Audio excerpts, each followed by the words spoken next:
Jennifer Davis here with Anna Greer, who is talking to us from Alabama about her own medical mystery and how she solved it. Anna, hello. Hi. Thanks for joining us. Okay, so we're starting this episode with your story, and it's a real compelling one. So let's start with what life was like when you were a teenager. You were super active. You told me you played volleyball and you danced and you did CrossFit in the mornings before school. Yeah. And then when you turned 16, your pain started. Talk about what you were doing before, and then when the pain came on, what did it look like? Well, before the pain started, I was mostly just dancing and playing volleyball. I hadn't really gotten into CrossFit yet Okay. exactly. But I think that was around when I was 15, but I did start doing it when I was 16, and that was really when the pain started. It was like a few months after I started, you know, throwing weights around and probably not using correct form all the time, but I just so that's whenever that started, and whenever the pain did start, it was during volleyball games, and just Where was it on your and body? the on the body, it was in my lower back. Really, is where it mostly was, and I would sometimes have it in my hip. Is kind of what I experienced was like the sciatica of it, and that really bothered me. Most of it was in my leg, so I would take ibuprofen a lot and just kind of work through the pain. My mom always said growing up, no pain, no gain. So So I you may were have took it a little too You far. may have taken it too far. So you were able to do that for a couple of years, and then when you turned Mhm. 19, it got really bad. I know you had started college, and it got so bad you had to drop out. What Yes. changed when you were 19 Well, I had given up all sports and everything when I was 17. because of the Uh, pain? Yes, because of the pain, and I had begun going to doctors when I was 16, and they couldn't really figure out what was going on, so when I was 17, I got my diagnosis for Bertolotti Syndrome, and, we started doing treatments for it and research for it, and the pain just kept getting worse, so I had to quit doing volleyball, and even in volleyball, it wasn't even that I could push through the pain, I was just my performance was deteriorating, and I couldn't help it. Say that part again. It came to the point where you couldn't push through the pain anymore? Yeah, it was just I couldn't push through the pain anymore because it was just my performance was deteriorating, and there was just nothing I could do about it. My body was telling me, I can't do this anymore. So that's whenever I had to quit. It was for my senior year. And I was able to still work, but I was just not able to put so much pressure on my body anymore and work so hard, just athletic wise and sports wise, but I could still work. But that's not how life is supposed to be at 19. Now let's No. talk about your diagnosis for a second. So we're talking about medical mysteries.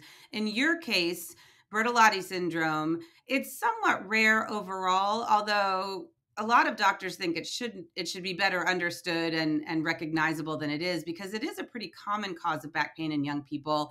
It's caused, I understand, by a congenital defect of like the last vertebra in your spine, in your lumbar Mhm. spine. Mhm. um, you got that diagnosis, but the mystery for you still continued, because figuring out what to do about it, as you said, that's where it got really tough, right? I mean, you told me you went to a lot of doctors, you got a lot of information from a Facebook group with other I did. patients. Like, what were you doing? How were you searching for help?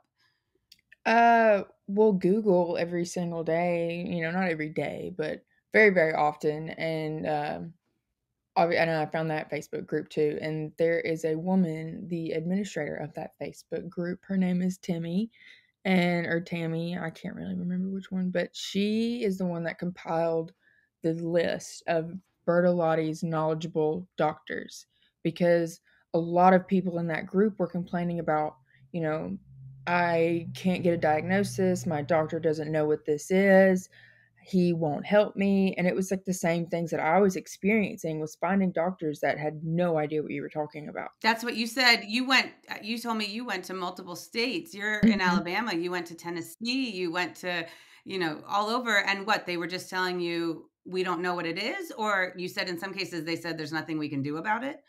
In most cases, they said, "We don't know what it is, and there's nothing we can do about it." Wow. And, there's one hospital here, and people say, if they can't help you, then no one can, and that's just at UAB. It's actually where Dr. Bharara went to school, I'm pretty sure, for medical school is where Wow. they have a hospital there, and there's this really, really big time spinal neurosurgeon, and he was like our last, like kind of like our last hope to an extent of just staying close. We weren't ready to go out everywhere because medical hospitals and everything are different everywhere, so it was kind of scary. But UAB couldn't help me, so we moved on and found Dr. Bharara. So Okay, so you found your way to Dr. Niteesh Bharara. That required you to travel to Virginia because he's at mhm. VSI in Virginia. So it was a bit of a trip. But when you got there for the first time, someone not only knew what it was, but he said, "I got a few options for you too," right? Talk talk about what it's like. I mean, at that point, you'd been searching for answers for at least 3 or 4 years, right? Well, yeah, I mean, yeah, 4 felt like 4 years for yeah, at least 4 years, I at mean, least. to do that at your age and to be dealing with the amount of pain that you were dealing with for that amount of time, what's it like when you finally find someone who's like, "I know what that Oh is my and I can goodness. do something about it." Oh my goodness, for someone to not prescribe physical therapy or injections or the same thing I've heard 20 million times, like, my mom and I cried. We did cry, I mean, we teared up because it was just like it just always felt like I was gonna get a no. And for him to say that he can help me and that he was confident in it and not just like, I think I have something, it may work, I've never done it before, and that was just like for him to just know what to do, and it was just awesome. It was just like the best day ever. And the great thing for you, sometimes with this condition, it requires surgery, but his solution for you was non operative, which I have to imagine being young was also, a Well, great yeah. relief, right? When he said, Yes. so his suggestion for you, he's the director of regenerative medicine. That's what he does. And he suggested stem cell therapy. For those who Mhm. don't know, that involves taking your own stem cells from your bone marrow, not from someone else's, and then they inject it into the part of your body where you have the pain. Did you have any idea what he was talking about when he mentioned it? Did it sound good? Did you have concerns? What did you think? I had actually heard of it before because I did spend a lot of time reading medical journals on back pain and Bertolotti syndrome. Anything I could find, any information I could learn. So I had heard of that, but it was mostly for cancer patients. But it wasn't even your own bone marrow, which is what got me, which was what I had actually never heard of, was using your own bone marrow for it Right. instead of just your regular stem cell regeneration. And So so were you right away like, yes, I'll try it, or did you weren't too nervous about it? no, I was not nervous at all. I was so excited, and I definitely did not wanna be reconstructed and cut open at what age was I, 19? Yeah. Because you're not done forming, you're not done Mm. I mean, my body has changed a lot in the last 2 years. Yeah. So, I definitely am happy that it wasn't reconstructive, and it was just I wasn't scared. I was, very excited. I've been poked and prodded and therapied and done so many things too over the years, and I've been in so much pain that I was just like, "Do it. If you think it'll work, do it. There's nothing to lose here." So, I'm ready right What now if you can. when did you like what month and year did you have the procedure and what was it like? It was, April of 2022. So, first I got a diagnostic injection on where the pain was the worst. So, we flew up there once, flew back down, flew back up, I think a month later, or maybe 2 weeks later, and, um, we got there, and whenever I've had a procedure done, you have to put on the hospital gown, you can't eat past midnight, you have to take the antibacterial shower in the morning. I just walked in in leggings and a sweater, and he's like, "All right." The nurses came in and they're like, "You can lay down right here. We'll get you set up." Right, you're not in an OR, you're in the off it's an outpatient procedure. Yeah, and so that was awesome. I was in so much pain afterwards because he said he got a lot more. stem cells, healthy stem cells than he was expecting. So instead of injecting me, I think he said maybe a few times, like 3 or 4, he said he got around 25 to 30 times. Wow. So that was yeah. So the thing with this procedure is, right, it's not immediate. It takes some time. Mhm. And right, you're going to feel it in the beginning. What was your recovery like? I mean, at that point, you had started college, you had dropped out of college because it was so bad. Mhm. So how long did you rest and recover, and how long before you noticed improvement? I rested and recovered from the procedure for about a month. I think they told me 2 weeks, but it did take me about a month to recover. And then I would say in about 3 months, I started feeling just a teeny tiny, like just a little bit better. But I started feeling better, so I took that as my sign, you gotta start pushing through slowly, Hmm. very slowly. So that's when I started taking one class at the college I'm at now, and I started a desk job, like maybe 6 hours a week. So You started small. I started very, very, very small, and I brought my seat cushion to class and work with me. I brought my ice packs. They're like the reusable ice packs my mom got me for Christmas one year. Um, and the seat cushion for Christmas and the back brace. So I had all my things with me ready to go and push through, and then I finally started feeling better, especially that fall. Once I started getting up and moving around, I started feeling so much better. And by February, March of this year was whenever I started just feeling amazing. And that's when I started really, really pushing myself. So it was about a year before you felt back to full strength. And the reason it takes that amount of time is because those stem cells are literally promoting healing and regenerating in your body. So, right, that takes some time. So now you're about a year and a half out. You're sitting Hmm. talking to me from college, from your apartment at Hmm. college. So, what is your life like now from a pain perspective and in terms of what you can do?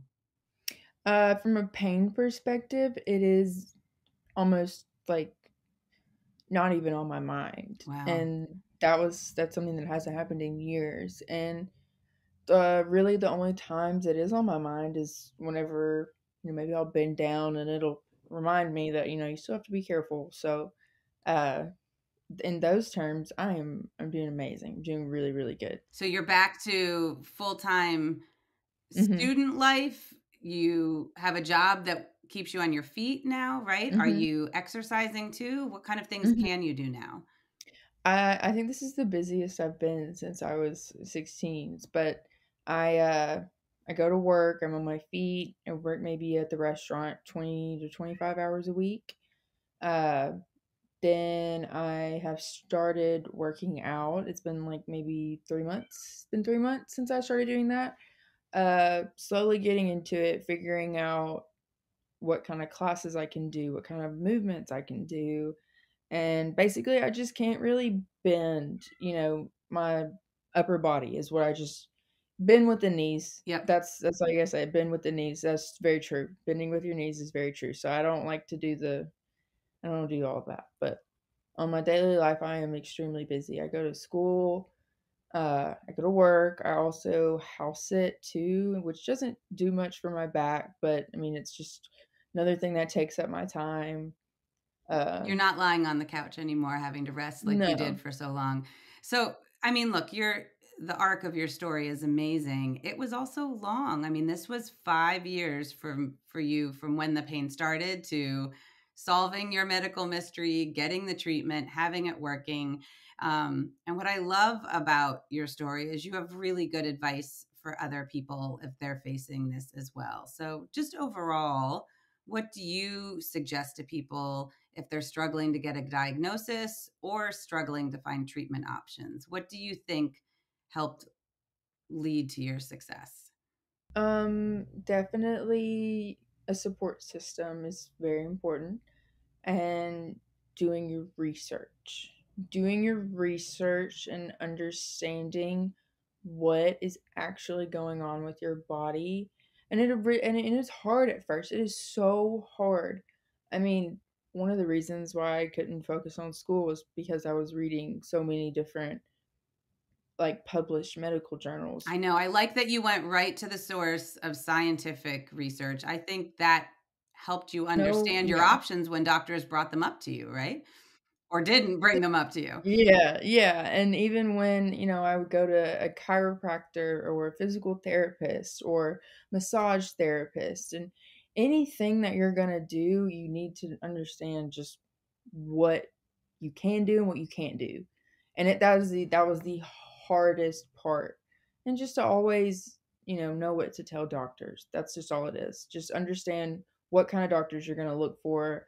I figured out it was better to find a younger doctor than an older doctor based off of my experience, is because they're more recently in medical school and Bertolotti syndrome wasn't even introduced until 21st century. And I think the amazing thing with you in terms of doctors is like you did not give up. Like you just a no from one or there's nothing we can do from one doctor did not stop you. You kept going. Yeah, and most of that actually was my mother. She kept pushing me. She would never let me give up. There were times when I was like, I don't even know what to do anymore. I'm just gonna lay here and just wither away in this bed. And she's like, no, you're not. I'm like, no, you're not, Anna. So, she would do her best. She would call doctors. I would call doctors. I mean, we were in it together at that point. I So, think, what's amazing about your support system is right. You've talked about her and how she emotionally and logistically helped you. And then mhm. you had the support group too. You found, other people dealing with the same thing and other people your age. And so you really did widen that support group as much as you could, which seems like it was useful. You talk about wanting to give up and not giving up, but you said to me at times you thought, what you kept telling yourself was, I'm not going to be in this pain forever. I mean, that's what you want other people to know too, right? Like there are Of solutions. course. You just have to keep looking for them. Yes, of course. And like you just have to keep telling yourself that you're gonna be fine one day and you will remember what it feels like to not be in pain every day.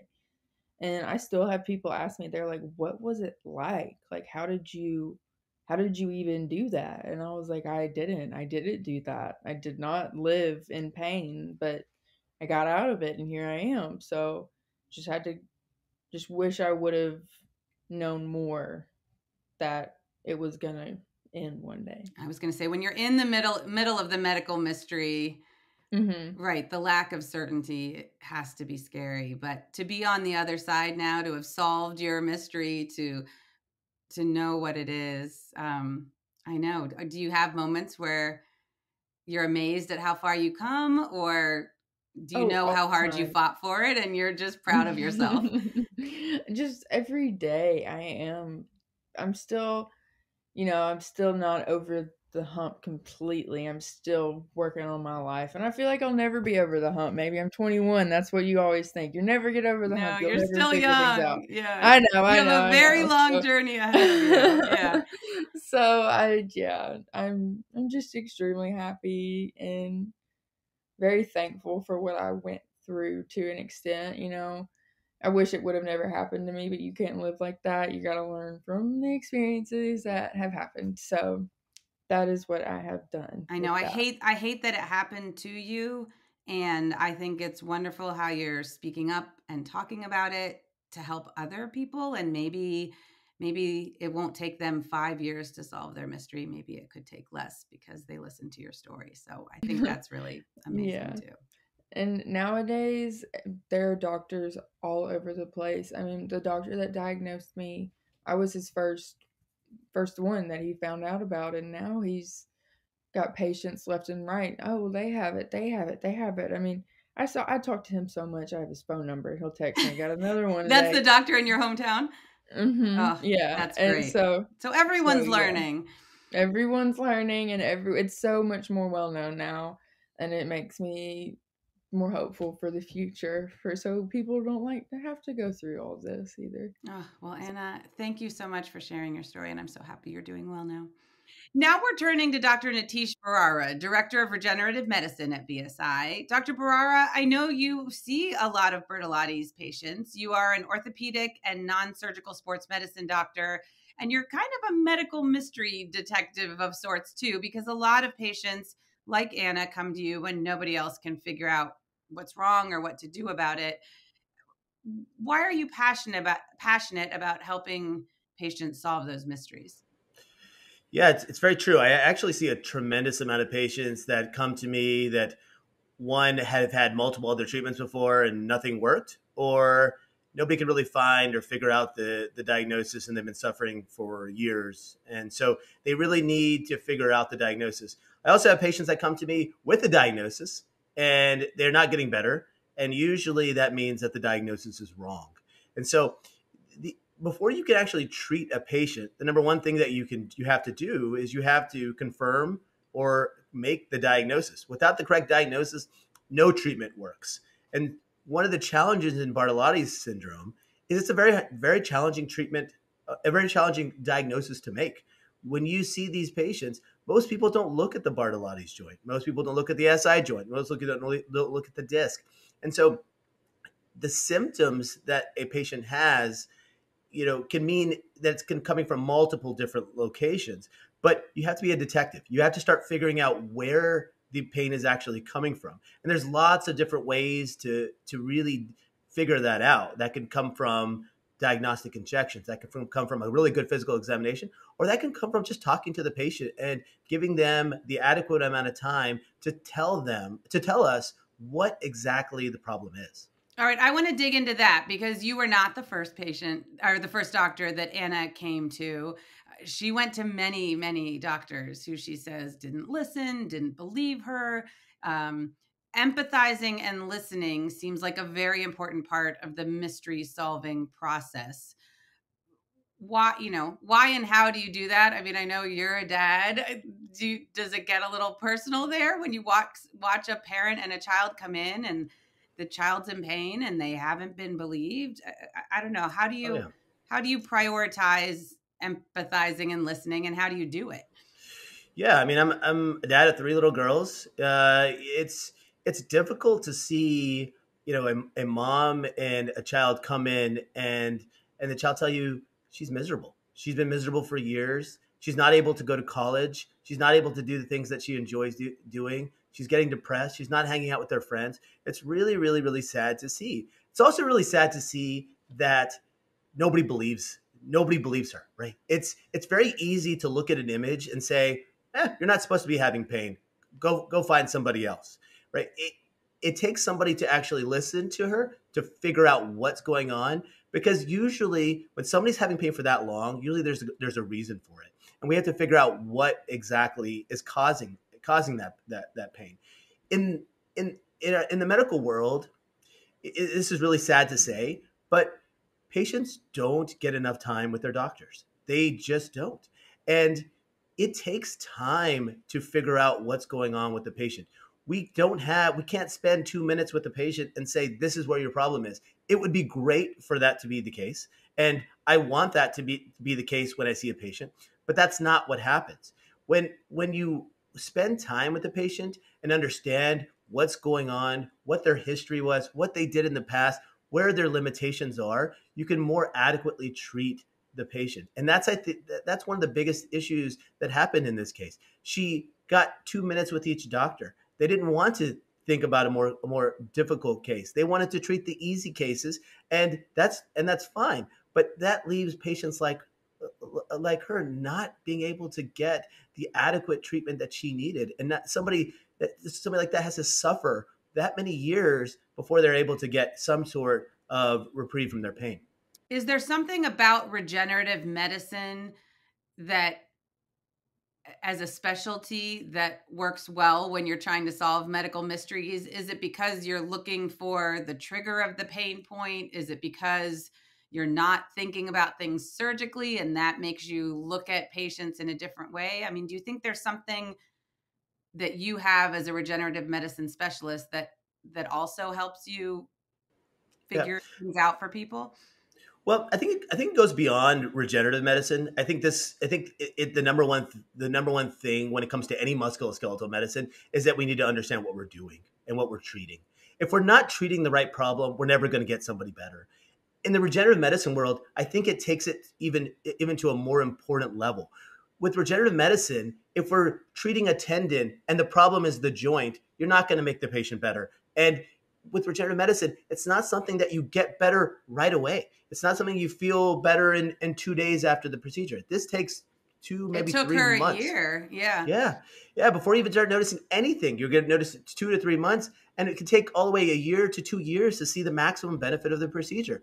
So in regenerative medicine, it's not that you can do a procedure and then say, well, give it a year and come back and see me. So figuring out the diagnosis and really making the correct diagnosis is very, very, very important in regenerative medicine.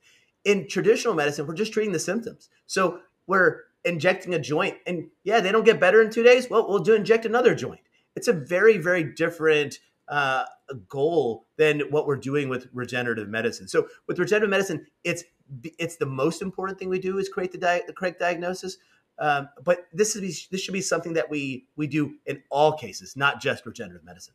Okay, so it is that you're really zeroing in on the trigger of the pain. And then when you use things like stem cell therapy or PRP, you're you're causing things to regenerate. You're using the body's own power to heal. That's what takes the time, right? Is that Correct. Yeah. So, in traditional pain medicine, what you're doing is you're just putting steroid in an area and you're calming down that area. So they feel better for a few days or a few weeks, but it comes back. With regenerative medicine, the use of PRP, stem cells, bone marrow, that sort of thing, what we're doing is we're stimulating the body's healing. That everybody heals. And so we're stimulating that healing potential in the body, and we're really supercharging it, taking it to that next level so that they're able to actually heal something that didn't heal before. So that takes time. That's not something that you're going to get better in 2 days. We need that body. We need to take that body and actually get that problem to actually heal. And that's why you're looking at 2, 3, 4, 5 months, potentially even 1 year before we really notice the maximum benefit. I think, you talk about how important it is to take the time on the front end to really listen to the patient. It feels like the patient has to trust you too through this process. If you're saying, look, it's going to take 2 months and then it may take a full year, that requires trust on the patient's part and patience as well to say, okay, let's do it. Anna seems wise beyond her years to me. Is she an unusual success story? Her arc is so extreme, from like being on the couch, forced to drop out of college versus, a year later, virtually pain-free, and she's a student and she's working and on her feet all the time. Is that unusual, or do you get a lot of those kinds of turnarounds for people? We actually get a lot of those turnarounds for patients. It's the unfortunate part in her situation. It took this long, right? If somebody had taken the time to make the correct diagnosis and actually start the treatment, she could have gotten better years ago. So it's really unfortunate that she had to suffer to this extent. But I see this all the time. This is not something that is a unique situation. Most of my patients that come in haven't been able to get better other ways. I'm rarely the first doctor a patient sees. I'm actually probably the third or fourth or fifth doctor the patient sees. They've had multiple other treatments and nobody has made them better. Most of the time, that's because they don't have the right diagnosis. They're not treating the right problem. And when you're not treating the right problem, of course you're not going to get better. So I see this all the time. We're able to turn around people's lives and take them from not functioning to be able to return back to life, to be able to do the type of things that she wants to do. And that's the same in this situation. That's exactly what happened, right? She was absolutely miserable. I still remember the first day I saw her. She came in very emotional. Her and her mom, they just wanted to get better. They flew up here from Alabama just to get better. And I think it's really important that as a doctor, we create a relationship with the patient. Because one, that builds trust, but two, it allows it allows me as a physician to understand what my goals are, what I'm trying to get her back to doing, what she was able to do before, what does she want to do, and what is limiting her. Without knowing all this information, I can't adequately and I can adequately treat her to the best of my abilities. So that takes time. That takes time. That takes relationship building, and without that, I would have probably had a really suboptimal outcome. I'm extremely happy with how well she's doing, but I'm not surprised that she's doing well. We're able to turn around a lot of people's lives, but it just takes time and takes the right diagnosis and the right treatment. All right. It takes time, the right diagnosis, treatment, and trust. So what is the advice for anyone out there listening who's dealing with pain, who has not been able to get answers, who's not been able to get relief? Where do they start? What do you tell them? Well, I think it's really important that you find the right doctor to take the time to, one, confirm the diagnosis, confirm what we're actually trying to treat. That's really important. That doesn't mean just MRIs or X-rays or imaging studies. That means time with the doctor. That means a good physical examination. That means understanding what the patient has had done before. That's really, really crucial.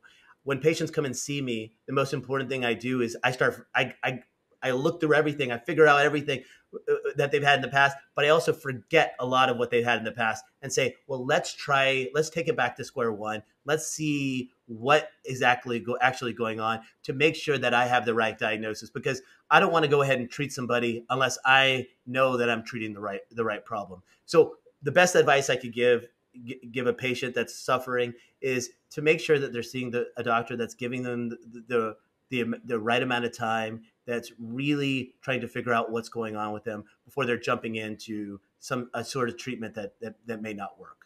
That makes a lot of sense. Well, I know we're both so happy for her that her medical mystery was solved. Dr. Bharara, thank you for your time.